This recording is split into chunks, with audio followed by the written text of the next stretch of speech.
Pelan-pelan hidup ngajarin aku satu hal yang sangat penting, bahwa sebesar apapun keinginan yang kita simpan, sekuat apapun harapan yang kita rawat, kalau tidak diiringi dengan keberanian dan langkah yang nyata, semuanya hanya akan menumpuk di kepala, sehingga kita hanya akan menjadi penonton di panggung hidup kita sendiri.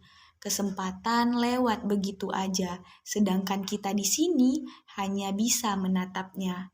Kadang bukan semesta yang menjauhkan kita dari mimpi kita, tapi kita yang gak cukup berani untuk melangkah. Dari ketidakberanian itulah muncul sebuah luka, lahirlah sebuah penyesalan, dan gak ada yang lebih pahit di dunia ini daripada menyesali sesuatu yang sebenarnya tuh bisa kita raih kalau saja kita sedikit lebih berani. Karena akar dari penyesalan itu cukup sederhana, yaitu ketika kita marah ke diri sendiri yang dulu gak mampu, gak siap, dan gak berani untuk menghadapi hidup kita sendiri.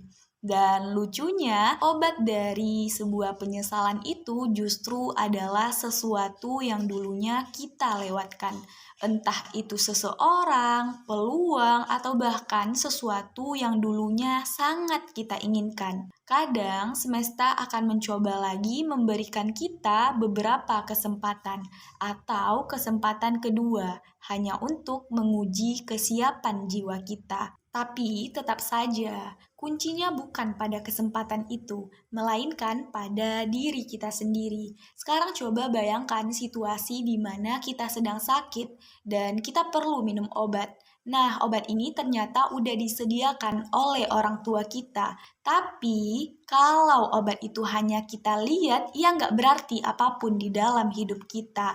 Kita perlu berusaha untuk menggerakkan tangan kita, lalu mengambil obat itu dan menelannya, sehingga obat itu bisa bekerja efektif di dalam tubuh kita. Nah, dalam hidup kayak gitu juga. Ketika kita didatangkan kesempatan untuk kedua kalinya, maka yang paling menentukan itu bukanlah apakah kesempatan itu akan tetap ada, tapi yang paling menentukan itu adalah apakah aku sudah berubah dan apakah aku siap untuk mengambil kesempatan itu dengan cara yang lebih dewasa. Kalau kita diam, maka kesempatan akan diambil oleh orang lain.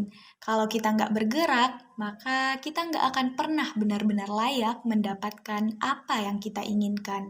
Semesta kadang bukan menahan, tapi ia menunggu sampai kita berhasil menjadi versi yang lebih pantas untuk mendapatkan apa yang pernah kita minta. Dan dari semua itu, aku juga belajar bahwa mengakui kesalahan itu emang penting. Mengakui bahwa kita pernah takut, pernah gugup, pernah nggak berani, dan pernah bimbang. Tapi itu bukan alasan untuk kita berhenti. Jangan pernah membangun rumah di atas rasa bersalah, karena hidup akan terus berjalan, dan tugas kita bukan memeluk penyesalan, melainkan mengubahnya menjadi sebuah pelajaran. Bukan untuk menyesakan dada, tapi untuk memantapkan sebuah langkah. Dan rasa bersalah bukan untuk menghukum diri sendiri, melainkan untuk menumbuhkan diri sendiri. Karena pada akhirnya hidup gak pernah menunggu, dan kita juga gak boleh berdiri di dunia ini dengan cara yang sama.